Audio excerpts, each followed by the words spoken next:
Hi, this is Charlie Mato-Toyela with Blue Bear Flutes. Of course, you can find us on the web on bluebearflutes.com, as well as on our Facebook page, Instagram, Twitter, oh my God, everything but MySpace. Forgive me, we haven't been with MySpace. So you can see us just about everywhere. Pinterest, I do have a couple of Reddits out there. But anyway, so I wanted to tell you guys, basically, I've had a couple of requests for this, and I've been wanting to do it for a while. It is an old school type thing, so you guys know me, the more authentic it is, the more I like to show people how to do this kind of thing. And in the case of this particular flute, I'm going to be making it for the sake of a customer who I really thought the world of when he gave the flute playing a try and didn't work out for him. So one of my customers has tremors really bad, and music helps to calm them down, which is great. It does all of us, of course. And he wanted to be able to play the flute himself, so he'd practiced for a while to see if he could get it. He thought he was going to be able to handle it, but his tremors are so bad that he's not able to play the flute. I thought, well, hey, maybe a different kind of flute might help him, so I'm going to send him this one as a kind of a little special surprise. Anyway, what we're making here is a pan flute. The pan flute is something that is not only Native American in origin, it's also European, Central Asian, Middle Eastern. Seems like most people in the world have made pan flutes at some point in time. It's a simple process. If you think about it, you have a hollow tube and you blow across the top of it and it makes a sound. All you have to do is really gauge it out to what size you want and make your tubes a certain way. Some very famous flute players like Zamfir, somebody I listened to as a child, really made the pan flute play, really made it sing. And not just in the case of making the instrument play and sound good, he actually brought pan flutes to the world in a big way. He showed everybody that, hey, look, here's a neat instrument and I can play it in orchestra and with everybody else, so, which I always admired. I've seen pan flutes that are made out of metal, which are just one huge piece. They're beautiful, just masterfully crafted. However, to me, as you know, there's nothing better than the original type of instrument made out of its original material, played the way that it's designed to be played. And for that reason, I thought you guys might like to watch the process of me making this pan flute. Now, this pan flute, I'm going to tell you right off, because my friend who has the tremors really bad, I'm not sure if he wanted something that could play in a chromatic or major key, which is what pan flutes are generally made in today. We're going to drop back just a little bit further and make this one in a minor pentatonic scale, which will sound like our typical Native American flutes that we have, except it's going to be horizontal instead of vertical. So, any which ways, we're going to get started here with a couple of cuts, and we'll just kind of go from there. Of course, any of you who haven't found it yet, I've got a handy little sheet with a list of the minor pentatonic scales. It's available on our website. You can kind of grab those notes and go that way. Or if you'd like, a quick search online of what is a chromatic scale of C. It's easy stuff to some of us, but if you don't know the scale or exactly what it is or how to tune right, you can take this opportunity. Any which way, I think we'll go ahead and get started cutting the pieces for this first. So my camera person reminded me how hideous this sheet looks. It's actually been through the ringer. It's laminated, but it's still been burned and glued and everything else alike. And, oh, hey, Sonic, you come in to visit with us, huh? Hey, boy. This is one of our other kitties. He's a big fluff ball. Kitty, that's my boy. He helps to keep our shop pest-free. So, any which way, what I've done is I have taken some sawgrass, which this material, as I have told most of you, is available throughout most of the world. There's a lot of course, in Central and South America and North America. However, I've seen it everywhere. It is really everywhere. Sometimes the species of sawgrass that you have in your area may have a pith inside of it that you can kind of pluck out, similar to that of corn stalks, which is kind of, easy to work with as well. And you can make this out of just about anything, whether it be bamboo, river cane, dozens of species of bamboo that are available even on the market and out there. Sonic, hey boy. But you can make this out of wood if you want by simply boring the diameter and length of the holes that you need to make all the way through for the same size tube. Now I'm going to tell you, based on this tube that I have here, which is roughly, I'm going to say about a 1/2 inch in diameter, they're going to vary, so it's not really necessary for me to tell you every individual piece how short and how long it is. We can look at that in just a minute. However, showing you the variance in them and getting them fine-tuned, that's where we might need to look at that. But we're going to start with these, like I say, about 1/2 inch pieces. This one is when I blow in it, it's about a B flat. It's actually a low B flat, which means it's probably a sharp A. And I'm going to go ahead and trim some of it off so I can keep an eye on the intonation. I'm going to make this pan flute in the key of B minor pentatonic. So.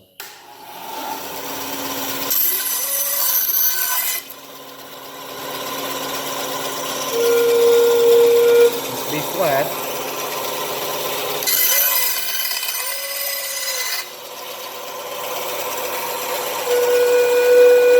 And that's close enough on that one, but I'd rather sand the rest of it to get the proper intonation.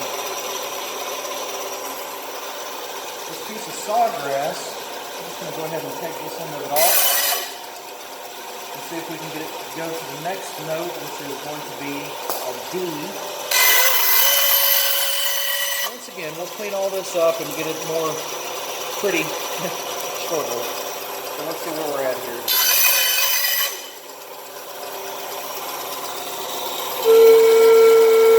Wow, that one's lower than the other one.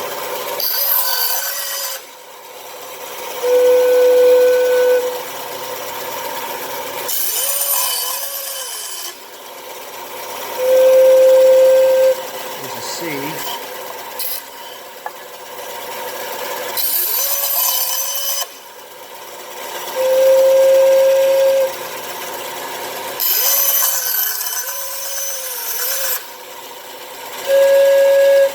C sharp, which is a D flat.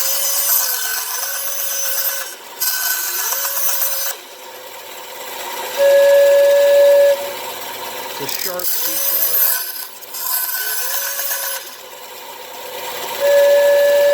I'm going to do the rest of this piece on the sander in just a moment. Lay my tubes in order there. And let's go to who's next. Now, one thing I'll tell you, as you notice when you shorten the length of the tube, depending on its diameter, it may play better or play worse. And I'm going to tell you a story, a little secret about that in a moment. The next note, though, the E, I'm going to try on this large diameter. If it doesn't work out, we might need to make it a different size.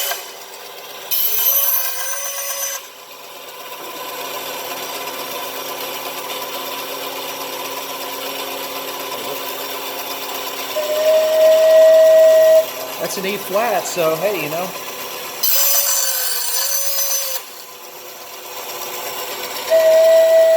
That's almost a perfect E. I think I'm going to leave it like it is.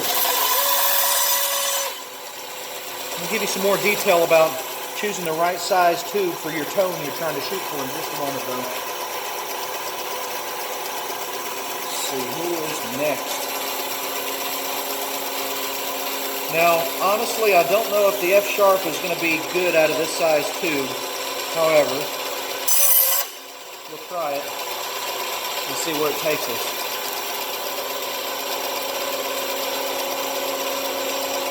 One of my friends used to say, nothing beats a try but a failure.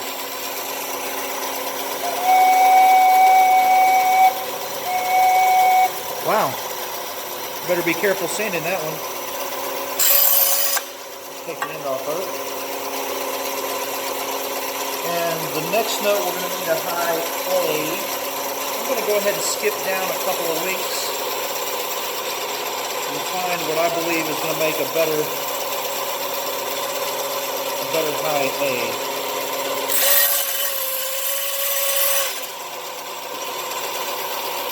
We'll save that piece for another project. And let's see. I'm going to start her off right here.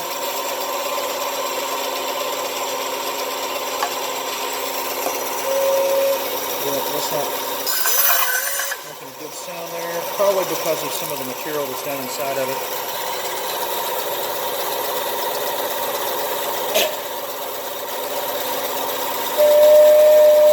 There's our F.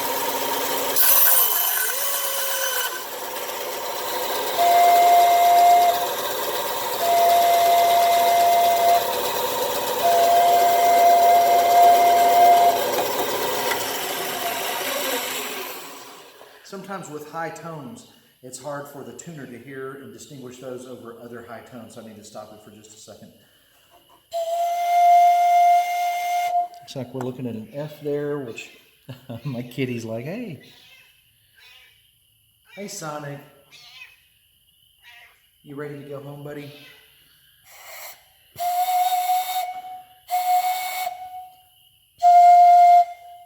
I'm going to make one here as a proof in point.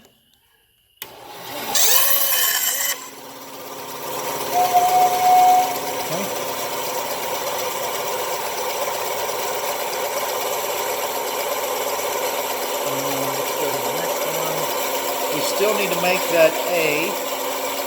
Let's skip maybe one more link here and see if we can't cut it out. Let's start at the top real quick.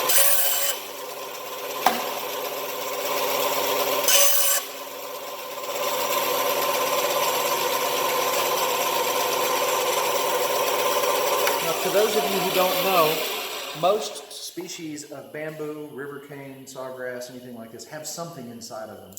And if you'll take a look here real close, you can see some of the white fiber that's down inside of there.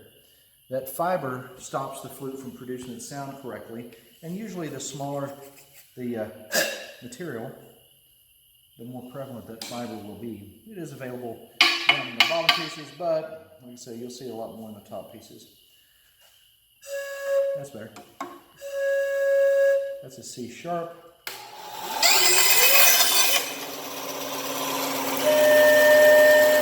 There's our D.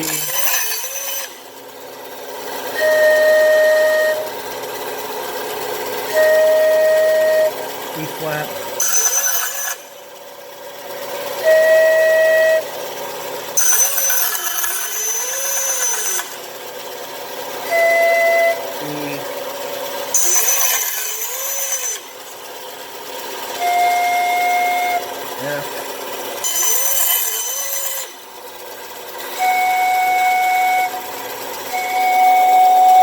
Sharp.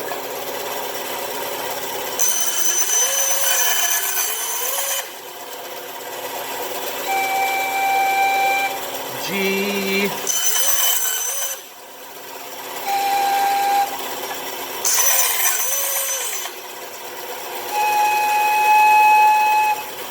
G sharp. A flat.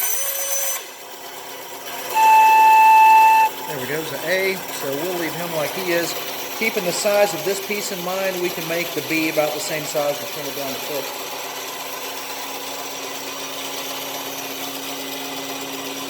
And I'm going to say, let's take that piece.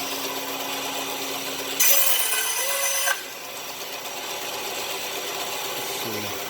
I'll go ahead and clean the bottom of this guy here just a little bit.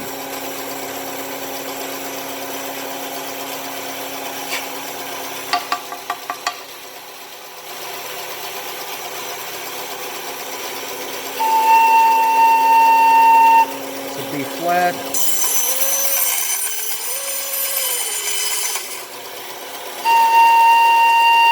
I better be careful on this one because it's a high tone. So we need one more high tone, and I'm wondering if I'm going to get it out of this tube. Maybe I can find another small piece of tubing. You guys hang out right here for just a second.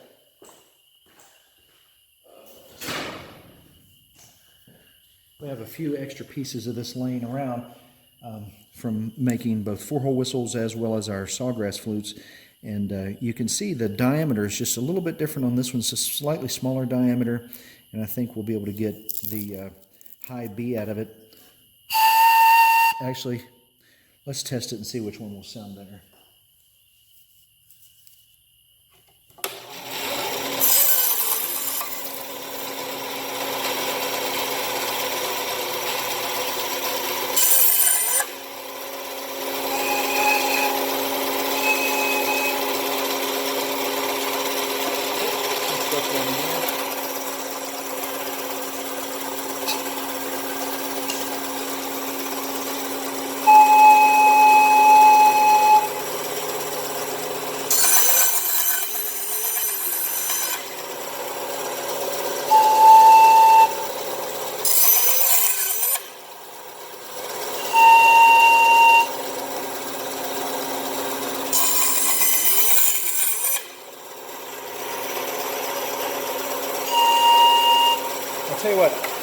do the rest of this jobby on the sander and see what it is we want to do with regards to its tone. So typically, a Native American flute, not necessarily the pan flute, which is also, once again, a Native American flute, but the typical Native American flute that many of you play, whether it have 5 holes or 6 holes or some of our 4-hole flutes or what have you, the minor pentatonic scale consists of 5 notes, something everybody forgets, that it is only 5 notes. The 6th note that everybody is looking for on the minor pentatonic scale is, of course, the octave of the bottom note, so it's actually one of the notes repeated. Having said that, most of our flutes will actually play 2 or 3 notes into the next octave of the scale, as will most flutes, coincidentally, if you know how to play the fingerings properly. In the case of the pan flute, one of the conveniences of it, and many of you will notice that we've got a tube here about this size, which is a high B, and the Native American flute, if you were to try to make a high B flute out of something with a tube this size, you would run into maybe a couple of problems, simply because you need not only room for the mouthpiece, of course, but the fingerings in some cases may be a little off one way or the other because of the diameter of the material. Now, in the case of this being a high B, it's actually the size diameter I usually make my high B flutes in. However, getting down here to the high A, for example, could you make a high A flute this big around and this long? It is certainly a possibility. However, putting the fingers on it, you may find that not only do you not have room to put your fingerings, which is obvious in this case, but you might find that the fingering placement may just be way out in such a way that you couldn't get it to produce a good tone. Or when you blow in it and press the appropriate hole, and create that tone may not be as good as if it were made slightly smaller in diameter and slightly longer. Long story short, the diameter of the flute, as well as the length of the tube, makes the tone. However, the combination of the two is what determines if the flute itself can be played with multiple fingerings and multiple holes. Unlike a pan flute, of course, we're talking theoretically back in the case of making a standard Native American flute or any kind of flute. So the size of the tube may produce, say in this case, a high B. However, it may not be conducive to making a high B flute with multiple fingerings, because as you play these multiple fingerings, you may have to have such tiny little holes to produce the particular sound that you need, that you are not able to get enough of the air supply out of the flute during the process of the tonal vibration, displacement, that you actually have an airy sounding flute with a great bottom note and a whole lot of extra fingerings that play their tones, but the tones are not pretty. And I'm telling you guys this because a lot of people ask me, well, I've got a flute that I made and it's this long and it's got this fingerings on it and what have you, and I go back and tell them, well, what I would suggest to do is to plug those fingerings and remake the flute. If you're going to use that tube, remake the flute in a shorter flute type, because the diameter of it is very important. An example of this, like I say, and I know a lot of you are thinking, gosh, this guy could really talk. But a good example of this is whenever you make a tube that is this long and this big around in diameter, and it turns out to be a low D. You think, wow, I can make a low D flute out of a tube that big in diameter. Well, you can make a low D tone out of a tube that big in diameter, but making a flute out of it, because of the size of the sine wave of the vibrations going through the chamber, you may not be able to displace enough air to produce the tones of the rest of the fingering. So that's a reason that I believe, and more point in case with the pan flute here, I believe that a lot of people, probably original time frames, 1,000 years ago, 2,000 years ago, a lot of people around the world may have been discouraged at trying to make a flute with fingerings rather than with just the pan style like this, because knowing where to put those fingerings takes a little practice. It really does. So anyway, long story short, I'll stop talking. I do have 2 tubes here that are roughly the same size and diameter, maybe just a slight variation if you'll notice, but roughly the same length, and I'm going to tune both of them to the same note. I believe this was the F sharp. Tune them to the same note so that you can see what they sound like if they're made in one diameter versus the other, and I'll tell you the pros and cons of each. and then we'll get the rest of this tuned out for the minor pentatonic scale, plus its bass note octave, plus one more note in the scale, in case my friend decides he wants to play something a little unusual. So the process is just like it is where I was at the bandsaw. All we're doing is shaving this down until it marks a note on the tuner, and then that's basically it. So after we do that, then it's a matter of putting it together, and I'll show you some tricks you can do about the mouthpiece area up here to get it to play really nice. But in addition to that, it's a really easy flute build, I have to tell you. So I'm going to turn the sander on and off during the process, and I might say a thing or two, but I won't talk too much. The first tube here we're going to try to make in the key, or the note, the tone of B. So let's see what it sounds like now. So very close.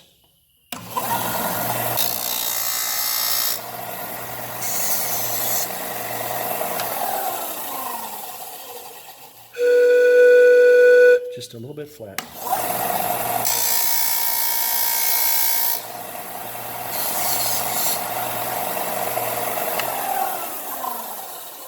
Notice there's a piece of fiber in there. Pretty close to right on the money.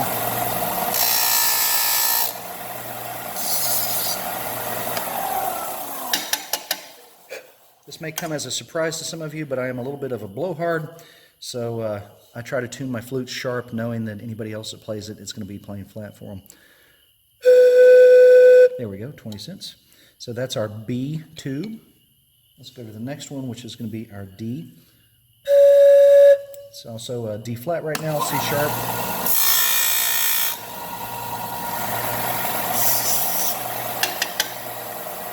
It looks like I may not have cleaned the stuff out of the inside of it. Let's just take a second and do that. We'll clean them a little bit more articulately in a moment.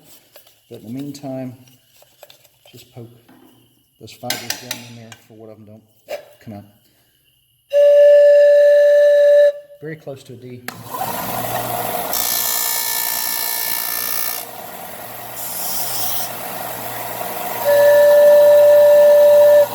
Almost.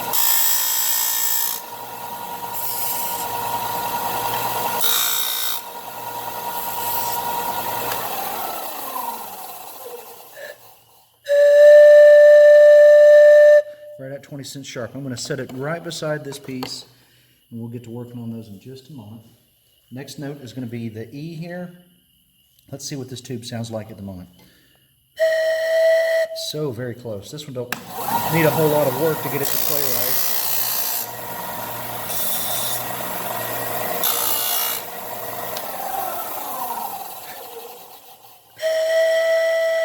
Still a little flat.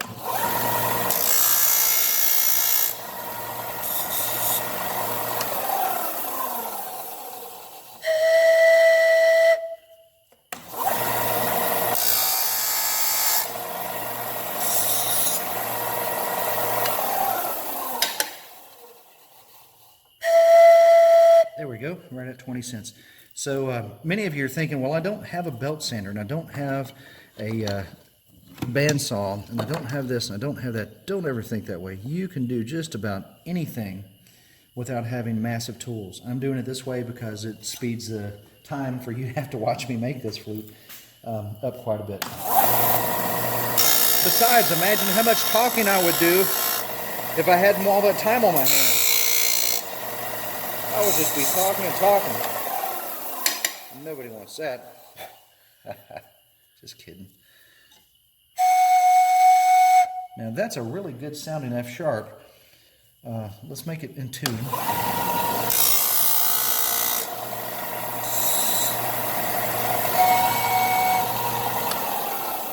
The tuner can't hear it over the sander there.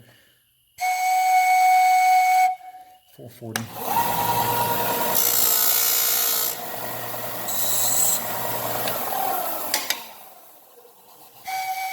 There we go. So I'm going to set that F sharp right here. Let's pick up his little brother and see what he sounds like.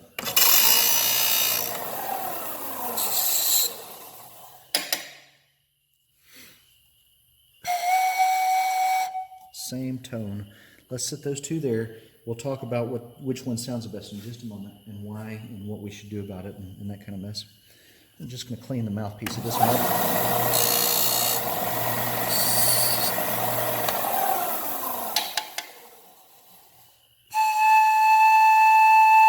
So we have B, D, E, F sharp. We just made 2 of those. Here's an A. I think we need a little bit sharper.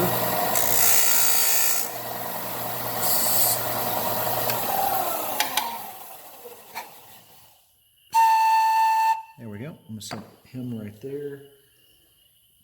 Let's make the B, which of course is the next octave. And once again, we have 5 tubes plus 1 extra right over here. So we have a pentatonic scale, but we want to have that top note.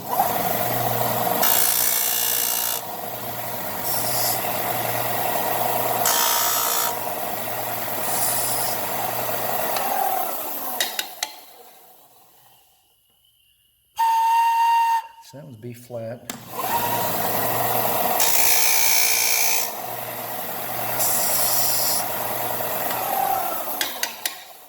There's a piece of that bamboo paper. Very interesting stuff. Still B flat.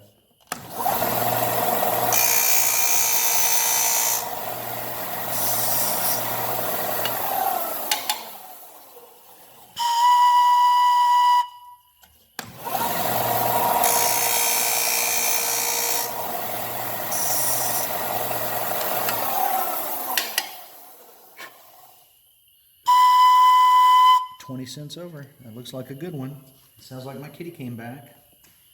The next note we want to make is probably going to be this D, since we have a set of all the minor pentatonic notes plus the octave. Let's start back at the beginning and make the D. Now, one thing I'll tell you on my 6-hole flutes, I kind of talk to you a little differently about this, and some of you may know what I'm talking about. The 6-hole flutes, the top note is actually going to be a D flat instead of a D. It's like an E sharp or what have you. I mean, it's, you know, it's progressively the next note in the scale, not the next note in the scale equal distant, you know, tune. So it's important to follow some type of system in this. And like I say, in the case of this one, I'm just going to go ahead and make it the D instead of making it a D flat. Because I believe it might be easier for my friend to understand the music played on it that way. But let's see what it sounds like. So that one was a B, and I've cleaned it out already.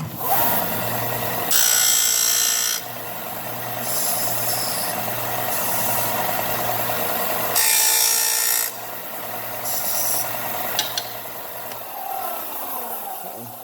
Started getting some sanding fibers stuck in there. There we go.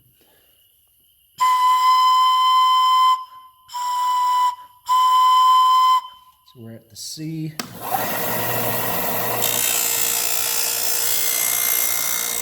Oh, excuse me, did I say E sharp? Actually, we're talking about C sharp is what I meant to say. Sometimes I'm thinking a little ahead of myself.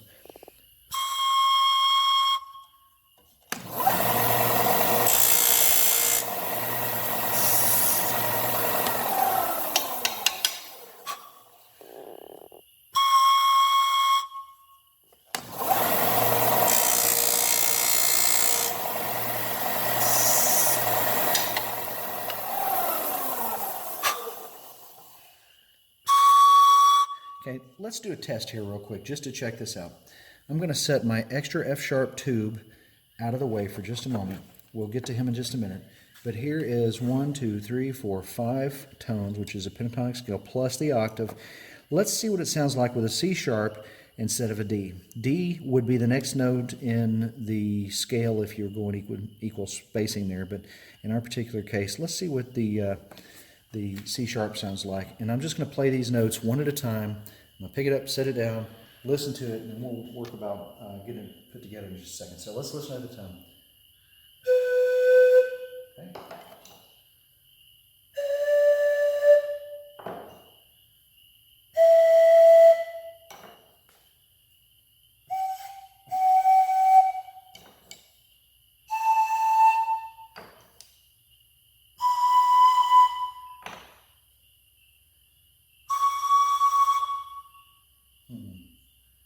It's really hard to decide. I'm thinking about leaving it a C sharp instead of making it the actual D.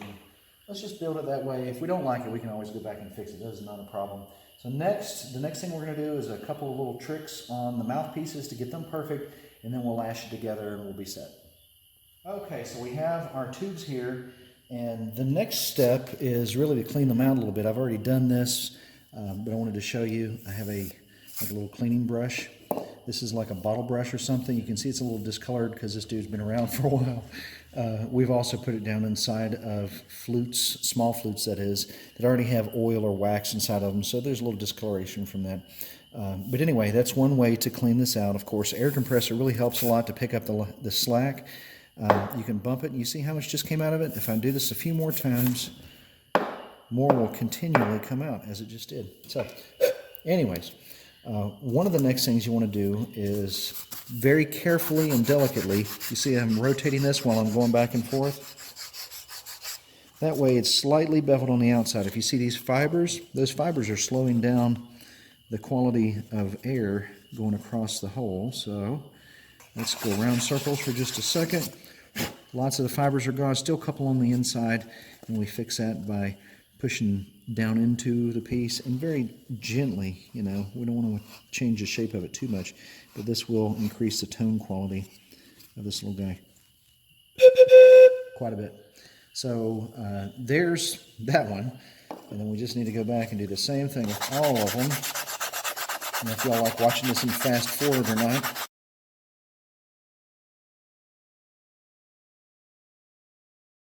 So we went ahead and cleaned the mouthpieces of all of them.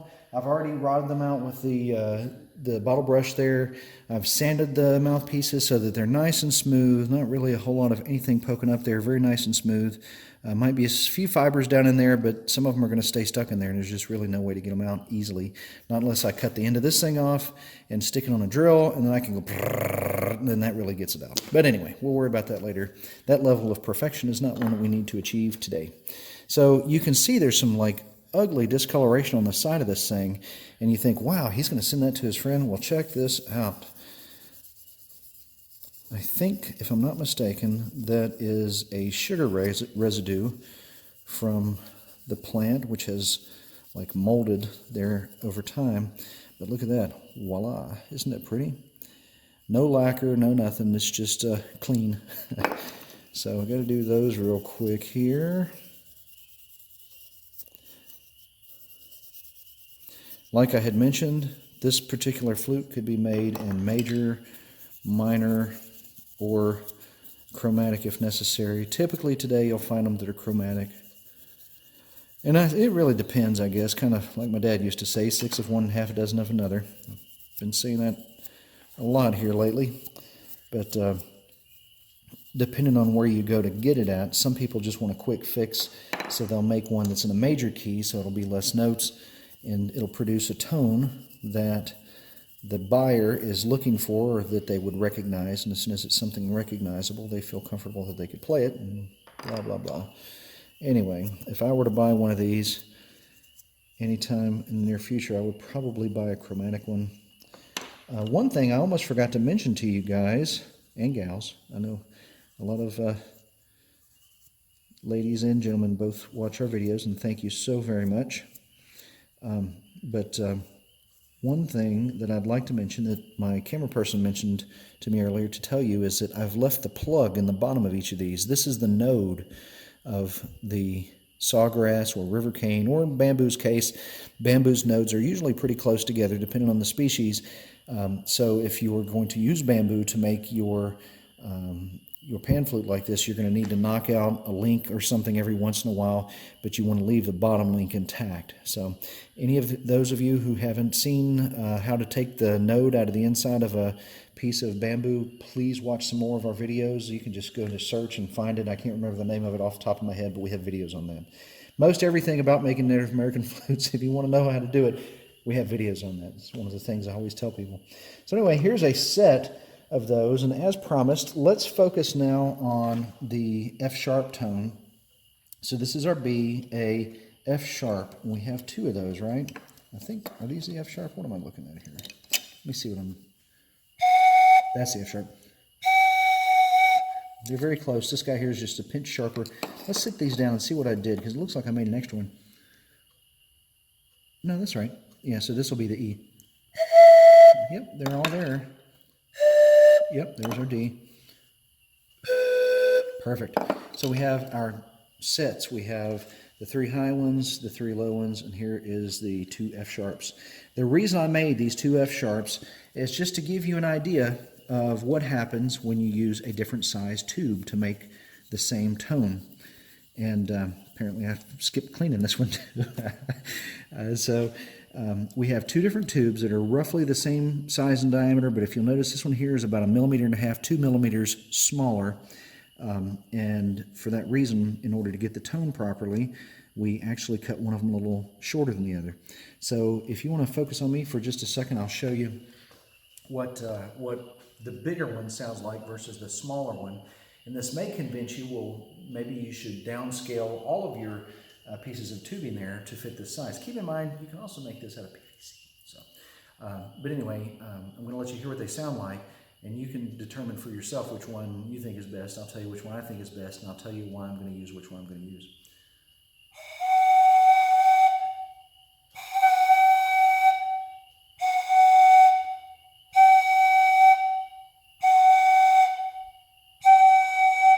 Now, other than the fact that one of them is just a pinch sharper than the other one, and I'm talking like 5 cents, which is not even really worth mentioning on the hertz frequency there. Other than that, this one is a little bit airier, the larger one. The reason it's airier is probably because of the size of my embouchure versus the size of the tube. And the larger the tubes become, the more airy the tones usually tend to be because of that. The smaller one has a much clearer tone. Now keep in mind, I'm sending this to a little bit older person who may not ever have played a side-blown or rim-blown flute, like this is a rim-blown flute. And the larger mouthpieces, or at least there's a size, there's like 2 big up here around the size of a drink bottle, and then 2 small down about the size of a pencil. The sizes in between are what I consider to be average size for making a pan flute or a zampoña or whatever type of flute you're making there. But when I choose this, I'm going to choose it based on this larger size so that a person who may not have, and I don't know if he has experience or not, playing a side-blown or rim-blown flute, however, playing this one might make it easier for him. Even though it is just a pinch airier, it actually will produce a note easier for him, I believe, than the others. Now, my small tubes down here, we're kind of stuck with them. We have to use a small tube to produce the tone because if I use this large diameter to make the A, for example, here, it would actually be very airy in tone, so much so that it wouldn't be pleasant to play at all. And I'm shooting for something that's going to make a really good sound. When we get all this put together and I play them as a group, I'm going to show you what that C sharp, if you remember my last note there was a C sharp, I'm going to show you what that sounds like. And in comparison to a D, once again, the second note of the scale is a D, so you can hear it, but once you hear me play, you might think like I kind of did when I was making it. It would be better if you go ahead and make it a C sharp, which is the way the scale tends to go. It tends to go flat as it goes up. So anyway, the next step is just putting this together. I went ahead and cut a couple of pieces of western cedar. A lot of the traditional Central American pan flutes that you see, and even some others, will actually have a piece of cane like this that has been split along its side, and they go along there. And I was going to see if this would look nice, which it does kind of look neat, and might give way just a little bit extra handhold. No, I think I'm going to find me a piece of cane and split it. So I'll do that, and y'all can watch me lash this on in fast motion. Okay, so I went ahead and cut some pieces of river cane to do this, and it's so easy. Here's the piece I cut it off of. It's so easy just to grab a knife and kind of like go down here just a little bit. You got to be careful because these edges of this river cane are sharper than my knife. You just go down it like that a little ways, and eventually, as you find its little point there, it becomes so easy that you can push and it splits apart just like that. So there's 2 more, and I just sanded them on my belt sander. Once again, you don't have to have tools to do any of this other than just maybe a knife. I've showed you in the past, for those of you that may have missed the video, how you can cut sawgrass or river cane, bamboo, anything with a knife just by scoring it around in a circle. As a matter of fact, we made a video just recently making a Native American flute with nothing more than, tools and natural materials. rather a pocket knife and natural materials that I showed you how you can cut everything with just a knife. Now this is a hobby knife, which gave me a little bit more of a sharp edge, or at least it's supposed to. Feels pretty dull, but my pocket knife worked pretty well on that video. So setting this little guy down, I'm going to show you something different I'm going to do than the way people did, say, even 50 years ago. Of course, they do line them up like this, like I have, to keep them in a straight row, which is great because you want your mouth to be able to play across the top of those easily. One thing that I'm going to do here, though, is I'm going to use some hot glue. And the reason I'm using the hot glue is because every pan flute that I have ever owned in my life tends to want to come apart. And that's because the string that we use to tie these guys together with, it expands and contracts and changes its shape and size over time, and eventually they just get really weak. Now, back in the old days, somebody would just remake it and have a new pan flute. But today, we want things to be a little bit more permanent if we can make them that way. So here we go. Looks like a couple of my tubes may not line up just right, but we'll get that in just a moment. So there's one, and we're going to come back and lash these together. But of course, the cane here being hot glued to it, even if the hot glue releases from the cane, we'll still give it a nice little curved fixture to sit in for whenever that does happen, as long as it's lashed together properly. So this is basically like a gasket or something. You might think of it being something like that. Now run just a little bit extra glue on top of this piece. Let's see if that's going to fly. You gotta make that noise when you do it. So a couple of my tubes in there are of a slightly different size, and it's made it to where they don't let the piece sit down on it all the way. Of course, there's ways to combat that. This is the way I'm going to do it. Just a moment here, I think we should just about be able to pick it up and see which ones didn't stick. Oh, nope, still a little bit soft.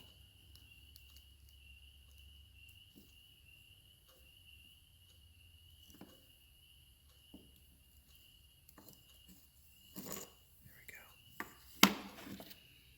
Now I can push it down a little bit while that's still nice and warm. That's going to help us out a lot. Okay, I think I'll go ahead and disconnect my hot glue gun, or at least set her here on the floor where she can't hurt anybody again. And we'll just let this stuff here dry. Now, if you're making this out of PVC, you may decide that the hot glue is such a great way you could just glue these guys in there, and certainly that's a consideration. But we're still letting it cool off here, I think. So I was trying to find a good way to put my string through there, of course, with it already fixed to the piece. And for this reason, you may decide to lash it first and then put some glue in there last, or use a more rubberized glue that doesn't set so hard. Although hot glue is pretty flexible. And very good stuff for this process. Like I say, there's a lot of different ways to do this. You can, of course, omit this altogether and just use the lashing technique, which you basically start around, and then you go around here, and then one end goes down. You can poke this through there. Let me get some string. And from there, you have a nice little piece back in the back. We should probably go ahead and cut this so that it's like sewing thread.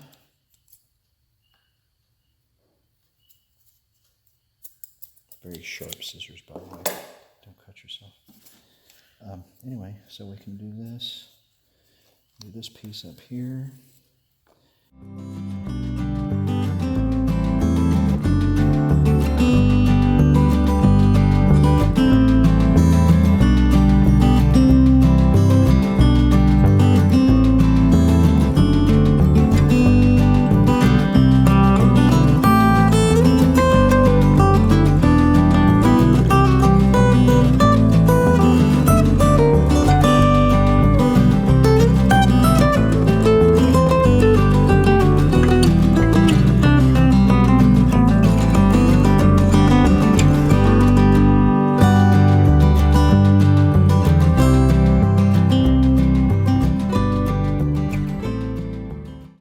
God, doing things in fast motion about kill you. Anyway, so any of you who have ever tried to tie a knot in a piece of nylon string and know that the knot is going to come untied, which they do, by the way, if you don't know. One thing that you might use is just a little drop of super glue. Let's see if it's not solidified. It's not. Let me take the end off of this thing. I think that goes in my garbage can. And we'll just put a little drop in there. And this really helps to keep the knot together. Maybe this tube is just empty. Yep. Never keep enough super glue around the shop. Okay. I have gotten to be a really good shop though, throwing them into my garbage can. So just enough that it soaks into the knot like that, and you have yourself a permanent knot. That joker's not coming out for anything. So many different things we could, I mean, if the super glue company in the world, one of them decided to start funding our show. Anyway, so this dude didn't turn out too bad looking. You'll see the crisscrosses there in the front and little loops in the back. If you keep it nice and straight, that's how it turns out. I have made a handful of these in my life. I guess, you know, over time I've done them so many different ways. In the old days I would sit down and tie the first one on, and then after I get that I would tie the next one on.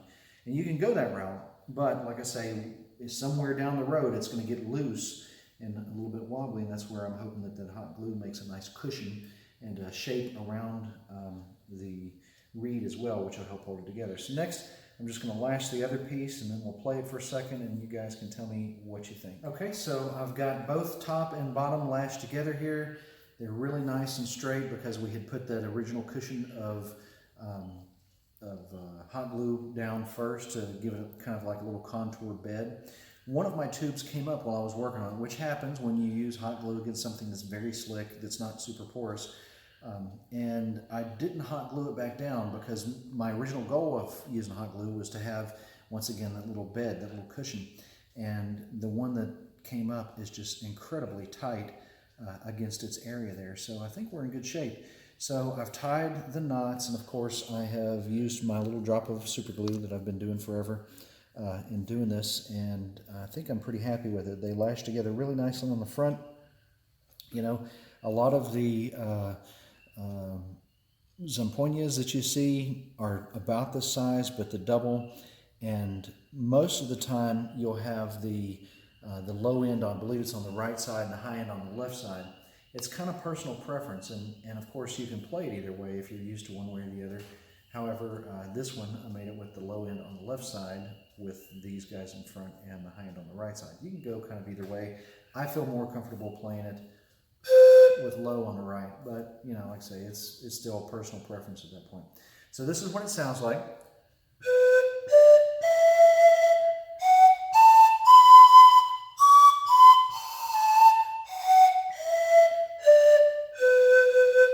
Now, something I'd like to mention at this point, if one of those tubes was just a little bit out, this is what you can do. Either Elmer's glue, wood glue, hot glue, super glue, or even a combination of those types of things, or a little bit of sawdust like we you know, have seen us use for filling cracks and readjusting and tuning things. You can dump some of that in there and then pack it down really tight with a rod. Probably a dowel would be good. And after you get it packed in there really tight, then you can drop some super glue in it, and that will bring the tone up a little bit because, of course, it shortens the size of the tube. Now, as I had mentioned earlier, I left the ends on all of these. You don't actually have to. In the case of PVC, you won't be able to. You'll have to put an end on it of some sort. So you can put an end of a cap on it if you want, or a plug if you can find the right size plugs, which are really difficult to come across, or you can use what some people do and put like a dowel or a cork inside of there. Using a cork, you can change the shape of it a little more quickly, and of course pushing it through there is really nice and fast. And then you can use just a little bit of super glue down inside of it to do that. Now, these tubes are very dry. Sawgrass, unlike bamboo and river cane, does not tend to split because it's got so many different types of material going on. It's hard on the outside, soft on the inside. Just the material, the wall inside is much softer. You can rake it out with your finger if you want to. But one thing I'm going to do is use some of our Blueberry Flutes oil, which we put on all of our flutes, of course. And this is the non-heating edition. well, actually, I guess it's the wax that we have that's vegan and non-vegan. So this one, I guess they're all the same. So this is a vegan edition. Anyway, I'm going to put some of that inside of there to coat the inside of these tubes just a little bit, not only to protect them from ever cracking, but more importantly, to lubricate and seal off some of the pores. Now, I poured it in one side. I'm turning it this way to hopefully see some of it. Oh, there's a little tube. It's got some coming out of it. Let's put just a little bit more. And what the purpose of this is, like I say, is to help coat the inside wall. And you can see why this cleaning brush is the color that it is. Oh, how about that? That covers it really nice. And sealing those pores.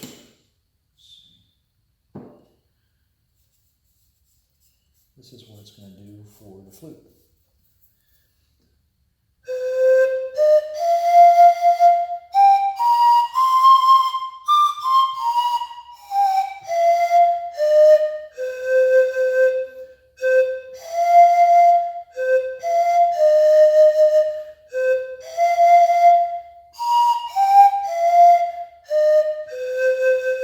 You can actually notice the sound difference between having oil inside of it and not having the oil inside of it. Of course, you want to dump all the excess oil out so that it's not laying on your favorite jacket and just decides to run out down the road.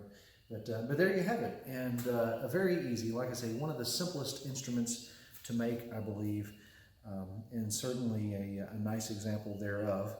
And one other thing I might well consider doing is putting just a little bit of my wax on the end of it. It helps to seal the pores in the end of the sawgrass, as it does with river cane and bamboo.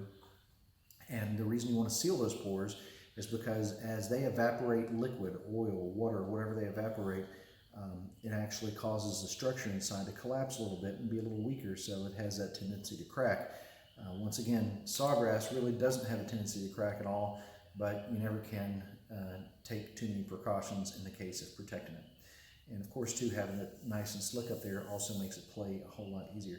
So once again, I hope my friend likes this. It's something that I think that he may find that you don't have to push your fingers down on. It might be easier for him to play, and is definitely a interesting little take on the pan flute, being that it's in the minor pentatonic scale.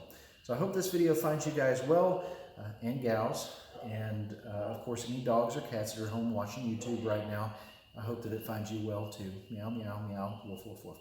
So anyway, this is Charlie Mato-Toyela signing out for Blue Bear Flutes, bluebearflutes.com. If you have questions about this video or want to see me make other videos on making Native American flutes of different types, always feel free to send me a message. That's the best way to get that across. I usually try to respond to all the comments as well in our videos because I like interacting with you guys and finding out what it is that you think and what you like to know about and how I could do better. Of course, everybody says get a mic.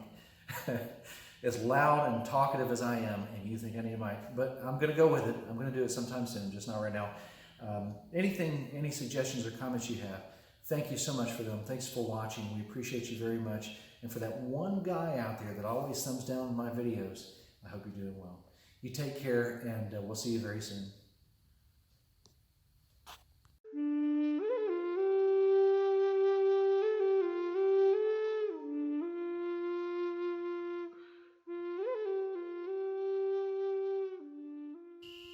Thank you guys very much for watching our videos. We appreciate you greatly. We wouldn't do this if it wasn't for you watching. I would like to ask you, if you get a chance, please subscribe to our YouTube channel because it helps to keep everything going smooth here. Plus, you'll get the newest videos that we have ready for you to see when they come out. So that's kind of a nice little thing there. I would like to remind you, if you have wanted to make Native American flutes or really any kind of musical instruments, especially flutes, that our book here, The Art of Native American Flute Making by Charlie and Jessie Mato-Toyela, is really a great way to keep up with that. It's got everything from schematics inside for different fingerings, where to place the holes. It's in metric as well as in US and English standard, as we call it. It's even got some little tricks and tips on how to get the air channel to sound right, which is something that in the Native American flute world is one of the probably consider to be one of the most difficult things to do. But if it's that, or you just want to learn how to make something really unique and interesting, there's a lot of that in there too. That and a lot more. But anyway, I thank you guys again for watching our videos. If you would subscribe to us, join the Blue Bear Flutes family, and we appreciate you very much. Y'all take care.